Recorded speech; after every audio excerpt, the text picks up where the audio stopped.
terminata con il risultato di 7-1 la sfida di Coppa Trinacria tra Palermo Futsal Club e No Camp Capaci. Siamo qui con il tecnico mister Gentile.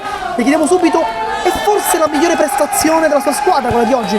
Sicuramente sì, è stata un'ottima partita, non soltanto per il risultato che è stato di 7-1, ma anche per come hanno giocato. Ho visto delle cose secondo me veramente di una categoria superiore e sono soprattutto contento perché gli avevo chiesto una prova particolare alla squadra e così è stato. Sono veramente contento onestamente, complimenti ai ragazzi.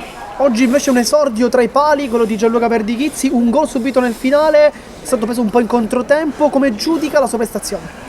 Allora, Gianluca non è che lo sto inventando io, ha fatto una prestazione eccellente, ci ha dato la sicurezza in quei momenti diciamo importanti.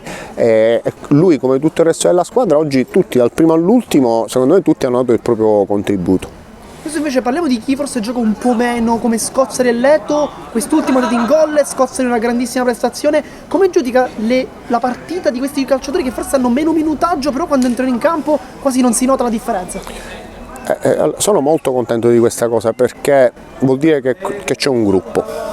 Perché chi entra e dà quei 2-3 minuti, 5 minuti, quelli che sono, dà il massimo, vuol dire che fa di tutto per sentirsi parte di questo progetto.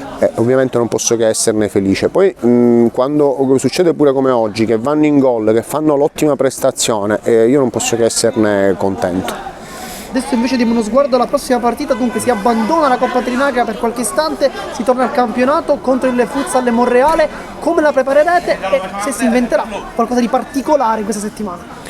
No, di particolare niente, diciamo li conosciamo, noi adesso più che adattarci sugli altri facciamo il nostro gioco, quindi è un gioco che oramai è abbastanza consolidato, quindi andremo a Monreale appunto con l'obiettivo ovviamente di vincere perché ci aspettano altre 3 vittorie per ottenere la matematica promozione ed è il nostro obiettivo principale, quindi non vediamo l'ora di arrivarci.